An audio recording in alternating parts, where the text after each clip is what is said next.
Praise lord. ప్రభువైన యేసుక్రీస్తు నామములో అందరికీ వందనాలు. సామెతల గ్రంథం 1వ అధ్యాయం 33వ వచనంలో, నా ఉపదేశమును అంగీకరించువాడు సురక్షితంగా నివసించును, కీడు వచ్చిన భయం లేకవాడు నెమ్మదిగా పండుకొనును. దేవుడు వాగ్దానం చేస్తున్నాడు, సురక్షితంగా ఉండాలంటే మనము ఆయన ఉపదేశం అంగీకరించాలని. ఈ రోజుల్లో సురక్షితమైన ప్రయాణాలు, మనం నడిచేటప్పుడు సురక్షితంగా నడవాలని, మనం పనిచేసే చోట, మనం చేసే వ్యాపారంలో, ఉద్యోగంలో సురక్షితంగా ఉండాలి, నేను నా కుటుంబము సురక్షితంగా నివసించాలని అందరం కోరుకుంటాం. ఆర్టీసీ బస్సుల్లో ప్రయాణం చేయండి, మీ గమ్యస్థానానికి సురక్షితంగా చేరండి అని కొటేషన్స్, ఆ బోర్డులు మనం చూస్తుంటాం.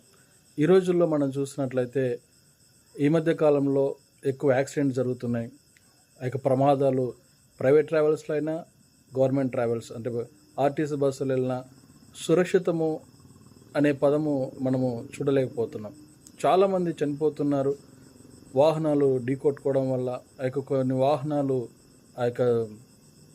మంటల్లో కాలిపోవడాన్ని బట్టి సజీవంగానే బ్రతికుండగానే చాలామంది చనిపోతున్నారు.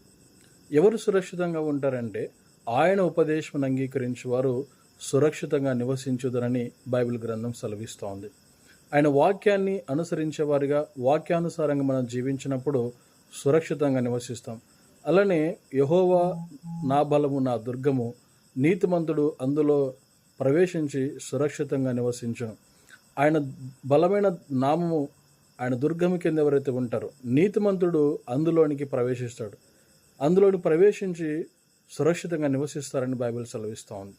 కోడి తన రెక్కల కింద తన పిల్లలను ఏ విధంగా అయితే కాచి దాచిపెడుతుందో, ఆయన దుర్గము, ఆయన నామము కింద మనం వెళ్ళినప్పుడు, యేసు అనే రెక్కల కింద మనం వెళ్ళినప్పుడు మనము సురక్షితంగా నివసిస్తాం. అలానే ఇర్మియా గ్రంథంలో మనం చూసినట్లయితే, ఆ దినములలో యెరూషలేములో వారు క్షేమంగా నివసించెదరు.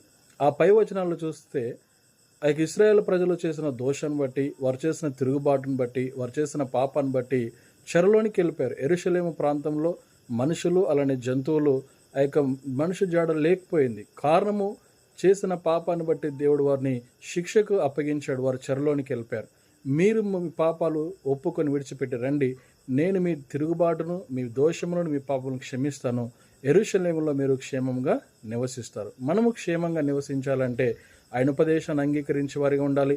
యెహోవా నామము బలమైన దుర్గం కనుక అందులోనికి మనం ఆయన రెక్కల కింద జీవించాలి. యెహోవాను నమ్ముకున్నవాడు సురక్షితంగా నివసిస్తాడు. అలానే మనము చేసిన పాపాలు, మనం చేసిన దోషాలు ఒప్పుకొని విడిచిపెట్టి ఆయన దగ్గరకు వచ్చినప్పుడు ఆయన మనల్ని సురక్షితంగా నివసిస్తాడు.